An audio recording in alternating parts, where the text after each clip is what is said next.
ఇంకా చెప్పబలేదు. సో ఈ కేసులో ఈ ఫ్యాక్ట్స్ అన్నీ బయటికి తీసుకొచ్చింది. ఇంకా కూడా లోతైన ఫ్యాక్ట్స్ ఉన్నాయి దీంట్లో. ఎలా ముద్దాయి ఈ దొరికిపోయాడు మాకనే దానికి చాలా కారణాలు ఉన్నాయి. అవన్నీ కూడా నేను మీకు ఎక్స్ప్లెయిన్ చేయను, కానీ మేమంతా కూడా అసర్టైన్ చేస్తుంటాం. దీనికి ప్యారలల్గా ఒక కుట్ర జరిగింది.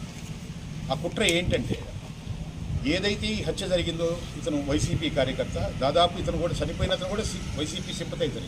ఇతనేం వేరే పార్టీ కూడా కాదు. కానీ గ్రామంలో దర్గా అనే గ్రామంలో ఉండే రాజకీయాలను అడ్డం పెట్టుకుంది. దీనిలో రాజకీయ కోణం ఉంది. దీంట్లో రాజకీయ కోణం ఉందని కేసుని తప్పుదారి పట్టించి పోలీసు మీద ఒత్తిడి పెట్టడానికి ఆ రోజు నుంచి కూడా ప్రయత్నం చేయడం జరిగింది. అది ఎంత దూరం ప్రయాణం చేసిందంటే, అక్కడ ఒక ప్రతిపక్ష నాయకుడి ఇంటి మీద పడి ఇల్లంతా పగలగొట్టి నువ్వే దొంగ అని చెప్పేసి నువ్వే అని చెప్పి అక్కడ వాళ్ళకు సంబంధించిన ఇద్దరు వ్యక్తుల దగ్గర వాడు మోటార్ సైకిల్లో మొబైల్ని తీసుకొని వచ్చి ఆ మొబైల్ని సీన్ ఆఫ్ అఫెన్స్లో దొరికింది. మేము ఇంతమంది సీన్లో దొరకని ఒక మొబైలు సీన్ ఆఫ్ అఫెన్స్లో ఫలానా ప్రతిపక్ష నాయకుడికి సంబంధించిన మొబైల్ దొరికిందని ఆ మొబైల్ని తీసుకొచ్చి ఎస్ఐకి ఇచ్చి, ఎస్ఐ ఆ మొబైల్ని అనలైజ్ చేయకుండా ఆ ప్రతిపక్ష నాయకుడు చంపేశాడు, ఇది పొలిటికల్ మర్డర్ కింద దీన్ని మార్చడానికి ప్రయత్నం చేసి దాని మీద ఒక ధర్నా చేసి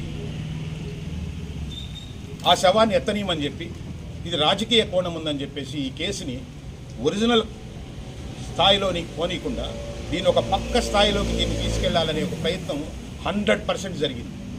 100% జరిగింది. ఇంత నీచ రాజకీయమైన, ఇంత హేయమైన రాజకీయం, ఇంత పోలీసు మీద ఒత్తిడి, వాస్తవాన్ని బరీ చేయాలా, దాన్ని తప్పుదారి పట్టించాలా, అబద్ధాన్ని నిజం చేయాలా, పోలీసుని ఒత్తిడిలోకి నెట్టాలా, దర్యాప్తుని పక్కదారి పట్టించాలని ప్రయత్నం చేసిన ప్రతి ఒక్కడికి మాత్రం ఈ కేసులో నేను గుణపాఠం నేర్పించాలని మాత్రం నేను ఖచ్చితంగా చెప్పగలను. ఇది చాలా తప్పు. ఎవడు నేరం చేస్తే వాడు తప్పు చేసినప్పుడు ఇద్దరు జూనియర్స్ తెలియకుండా ఇరుక్కున్నారు. మనమేం రక్షించలేము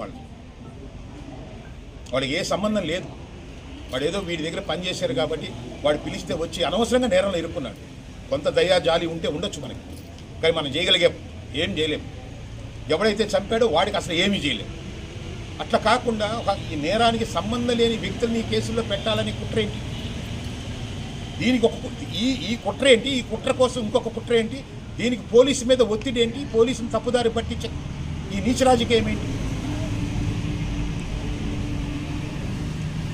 చాలా తప్పు. ఇది పాషాణ రాజకీయం అన్నాలా, నీచ రాజకీయం? పడు ఇదే పొరపాటు జరిగి నిజంగానే తప్పుదారి పట్టి ఎవడో అమాయకుల్ని మర్డర్ కేసుల్లో మనం జైలుకు పంపించేసేస్తే ఎవడికో సంతోషం వేస్తుంది.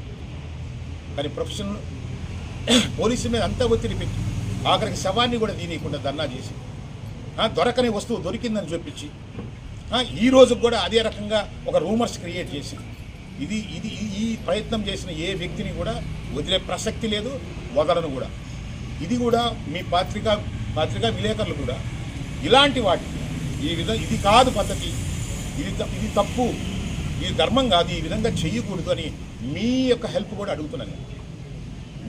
ఎందుకంటే ప్రతిదీ కూడా వ్యక్తిగత మనుషులు ఉంటారు, వ్యక్తిగతంగా వాళ్ళకుండే ఉంటాయి. దర్యాప్తు పూర్తి కాకుండానే పార్టీల గురించి ఎప్పుడో రాజకీయాలు వస్తే ఓట్లు వచ్చినప్పుడు చేసుకునే రాజకీయాలని రోజు కూడా ప్రతిదీ కూడా రాజకీయాలకి అంటగట్టి రాజకీయ కోణంలోనే దాన్ని సమస్యలు సృష్టించాలండి. అంటే పోలీసు వ్యవస్థకి ఎంత శ్రమ. ఇది ఒక్కటి గుర్తుపెట్టుకొని ప్రజలందరూ కూడా అలర్ట్గా ఉండాలి. ఇది కూడా విషయం తెలుసుకోవాలని చెప్తున్నాను.